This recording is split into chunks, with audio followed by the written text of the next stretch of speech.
akin to stating that an astronomer must first accept astrology as true before critiquing it. Such a notion should be, at a minimum, dispiriting for anyone who sees educational processes as worthy of empirical investigation.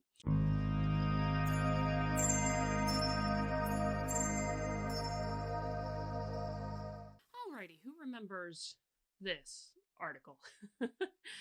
I wanted to come on today because there's an update in the whole saga with this particular journal, as well as everything surrounding this particular article, and the whole chaos that was caused because of that article and the response to it. Now, in brief, because I talked about this in depth on a couple of side chat Saturdays, actually, so I won't go into a huge amount of depth right now on all of the background. But needless to say, this particular article was published in 2022 by the journal Physical Review Physics Education Research. The article was then subsequently met with a distinctly huge amount of ridicule, ridicule and critique and criticism in just regular media, be it social media, blog posts, the like. And a lot of it was very negative, at least in part because I too critiqued this particular article and it was horrifically bad. In the sense that, statistically speaking, you were talking about a single 6-minute case study in which a whole lot of things were drawn, which involved a lot of mind reading and what have you that would not normally pass as real scientific research, but involved in this, as well as just, like, for example, claiming that everything being done around a whiteboard was emblematic of whiteness. To the critiques and response, publicly, the editors of Prepper, Physical Review and Physics Education Research, decided they wanted to weigh in on this, and there was a whole editorial written about how awful it was, that there was a lot of commentary and ridicule in the media, and they said, we want comments here. Group of scientists tried to publish a comment in the same journal that was also, tried to follow along, and that is, proper place for disagreements. One of the things that will happen in a lot of journals is you have somebody publish, oh, there's a disagreement, so let somebody else write a comment, and can be a nice, healthy back and forth. That's actually a good thing. The problem that happened with the comment is and I covered the comment on a different side chat Saturday in depth, is that there was a lot of commentary back and forth between the editors of this journal and the authors of the comment that basically centered around two things. The comment itself was not sufficiently directed at critiquing this article, which I read the comment in full depth again. You can go back to that side chat Saturday in full depth, and that's not true. The comment was actually very much directed at critiquing this article. But the other thing, of course, that came up is that the comment was not done from the same lens as the article, and therefore it's not, not commenting. That's utterly stupid to begin with. If you're talking about divergent perspectives disagreeing on things, that you should be allowing it, not disallowing it. What the update on that is, because that comment, reason we all found out about that comment is the authors of the comment, who were very frustrated with how things unfolded, obviously, with Prepper, the journal, and the editors published their comment on a preprint server, which is why I could read it, among other things. And so that kicked off a whole bit more on the same saga previously, alongside the energy and equity article, which was covered on a previous side chat Saturday also. But the update to this is that the critique itself has now been formally published by Cambridge University Press, actually, so I give props to them for actually publishing it. Now, I'm not going to read the critique of the whiteness article in here as much as the introduction, the abstract, and the reception of the critique, to just get a little sense of things going on here. But I do give props to Cambridge University Press for going ahead and publishing this, which is what Prepper should have done, to be honest. They absolutely should have published the comment and let the authors of the article, return comment, if you will, and have engagement of that wonderful back and forth discussion that should have happened, but it did not happen. Research framed around, this is resistance to critiques in the academic literature, an example from physics education research. published online October 19th, 2023. The abstract reads as follows. Research framed around issues of diversity and representation in STEM is often controversial.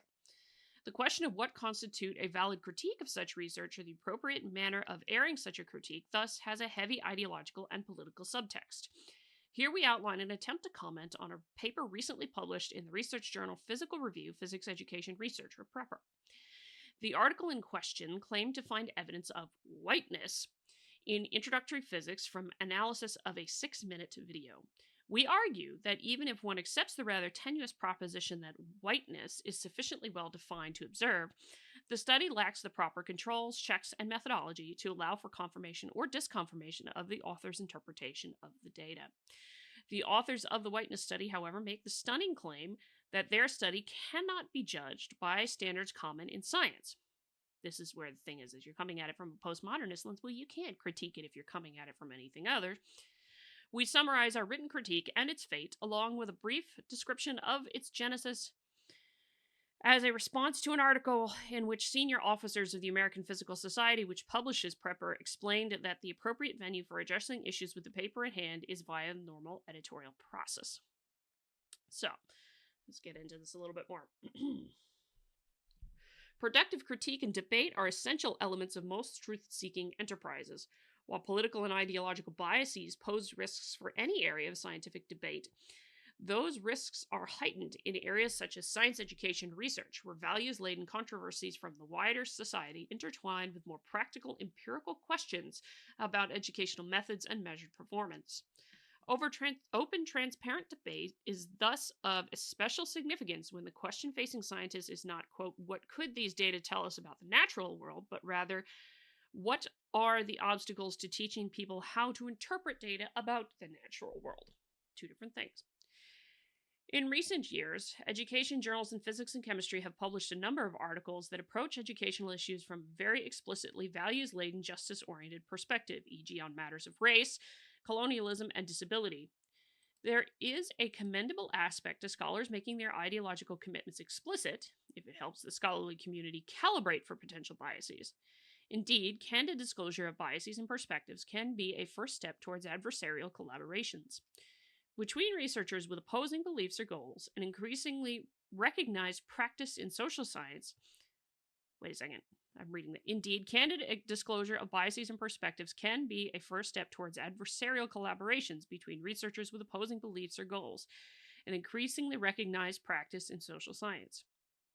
However, when a work is explicitly framed in terms of politically ascendant ideologies, there is a risk that potential critics may be intimidated at the prospect of openly disagreeing. It is thus essential that scientific publishers pay extra attention to such work and be even more fastidious about allowing room for productive debate and discussion. So here's the point I want to make on that one. What they're talking about is pretty much straight up the same as what I've kind of been saying with respect to science. Science is about pursuing the truth, regardless of how and what kinds of things you're after, what kinds of questions you're looking to answer, I should say. You cannot do that if you do not have the ability to allow different perspectives to disagree. And if you're game to silence said perspective, silence said perspective. So that is the thing here, and it's must be allowing for productive debate and discussion. But that doesn't seem inclined to happen with the postmodernist worldview when you have such committed ideological leanings in here. Here we discuss an example of a prominent journal impeding reasoned critique of a controversial article involving matters of race and equity in science education. In March 2022, the journal Physical Review, Physics Education Research published an article titled Observing Whiteness in Introductory Physics, a Case Study.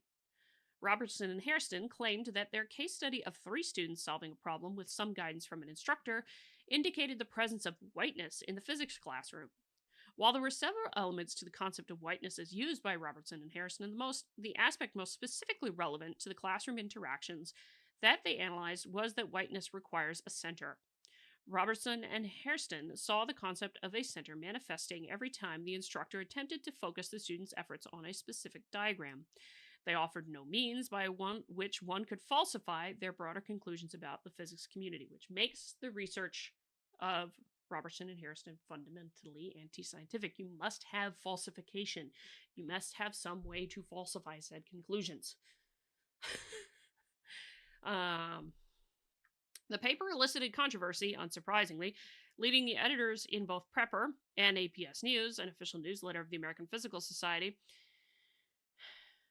leading to editorials in both Prepper and the APS News, an official newsletter of the American Physical Society. Both editorials quite appropriately denounced the sadly unsurprising harassment and hate mail that Harrison and Robertson experienced in the wake of their article. Now, I will agree. It is not appropriate to engage in that kind of harassment and hate mail. Really is inappropriate. It doesn't matter. Not appropriate to do it all, regardless. So, just to make the point there, that is not appropriate, and I can understand that. I can understand the concern and the denunciation of that. I'm on board with them, and I think if you watch my commentary on the editorials way back when, I very much agreed with the commentary that you should not be doing harassment and hate mail to people for their work. Both editorials also made clear that reasoned, respectful commentary is welcome. The lead editor and editor-in-chief of Prepper wrote, "The Physical Review invites constructive and respectful criticism of published articles in the form of comments." This call was echoed by APS News, where an editorial by senior leaders of APS quoted the same sentence from Prepper and added, quote, "We encourage the physics community to approach physics education research as they would any field outside their immediate area of expertise, with curiosity, skepticism, and an open mind. Progress in research requires critical examination. Ideas and results are often challenged. Immediate consensus is not expected. Constructive criticism is a way to support researchers and promote their efforts, but harassment and personal attacks have no place in scientific discourse." The last statement right there, I very much agree with. It has no place. Has no place. But that's not what happened with respect to this article. In response to that call, we prepared a comment on observing whiteness and submitted it via standard journal submission processes. Below, we summarize the article and its shortcomings, and then recount the response of reviewers and editors when we submitted our critique to the journal as a comment via standard editorial process. Most of the text that follows is verbatim from our original comment to the journal, which is why I'm not referring to it. I'm not going to read through it here because I've already read it, so that the reader can judge the substance and tone of our critique. Separate from the question of whether our arguments ultimately outweigh those of the authors, and we certainly believe that they do, it is the question of whether our arguments were presented in a manner appropriate to scholarly dialogue. If, as we believe, our comment was reasoned and appropriate, then its rejection by the journal should be concerning to anyone who wants to see a thriving constructive body of literature in the field of science education research. So, this is the critique itself. So, the only thing I will point out is sort of one of the main kinds of things in here is that lacking sufficient data. I'm sorry. A single video interaction tells you nothing about all physics classrooms. And the other kind of thing that they notice here is that, they have no real thing for whiteness there. There's no real great definition of it, and it makes it very much impossible and overly vague to sort of craft it into whatever you want. That's the gist of their commentary with this. So, let me get down here.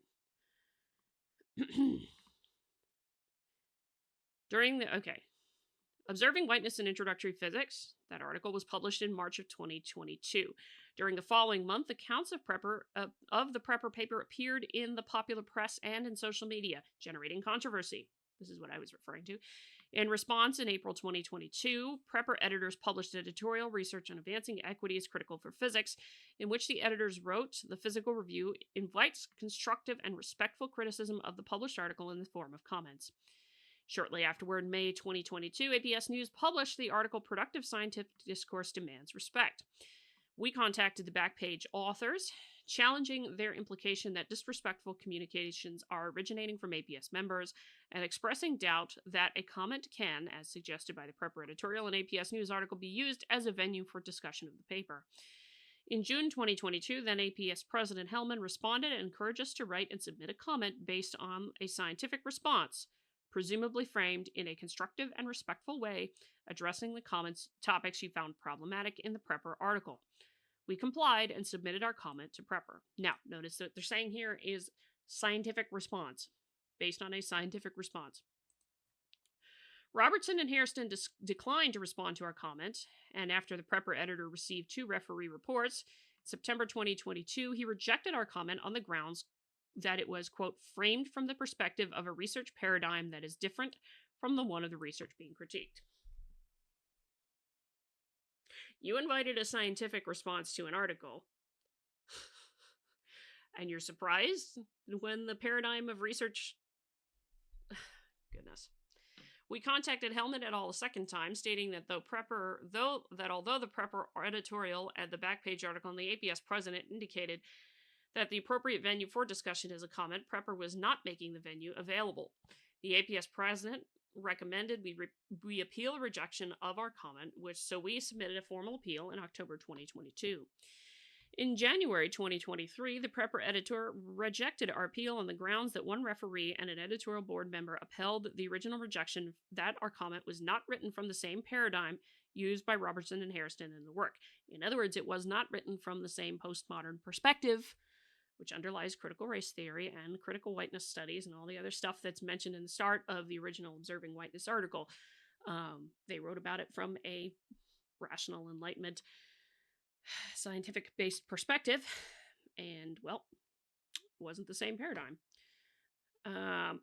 We filed a formal appeal with the editor-in-chief of Physical Review in February of 2023. In March of 2023, the editor-in-chief rejected our appeal, stating that the role of comments in the Physical Review is to refute or correct results in articles upon which they are focused. In this case, your comment was a broader commentary on the nature of all studies conducted like those in the original article. For that reason, I do not believe that your concerns should appear in this context.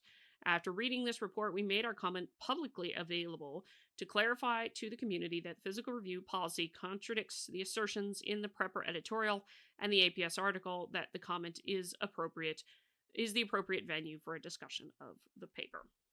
Now, I will say, I have read the comment, and like I said, that response from the editor-in-chief is incorrect. It was actually very much focused on the article in question. It was not just a broader commentary. It did include some comments that were a bit broader, but that's fine to do. And as for it not being to the original paradigm, they invited comments here that comment based on a scientific response. It was a scientific response, very much so when you read the comment. It is disturbing that a prestigious scientific journal has not made good on its invitation for comments on a controversial article. Our critique, of course, is not infallible, and certainly there are defenses that could be made for the whiteness article by Robertson and Hairston. For instance, careful analysis of a case study can illustrate key elements of a theoretical framework, and thus qualitative analysis of case studies deserves leeway in recognition of that role. However, the closing section of their paper makes clear that the goal is not merely to illustrate methodology, but to illustrate points about the wider world, and we stand by our critique that conclusions about the wider world require a wider data set.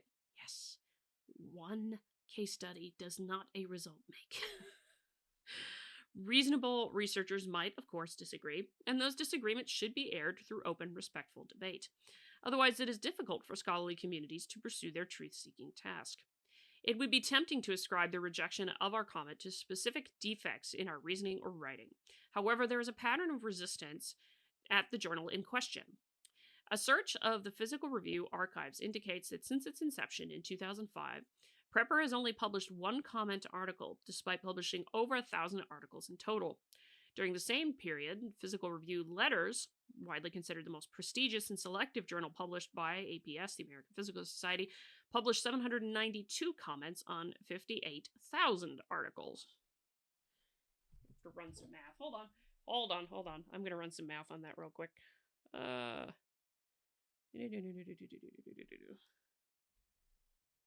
Just wanting to run a quick bit of math.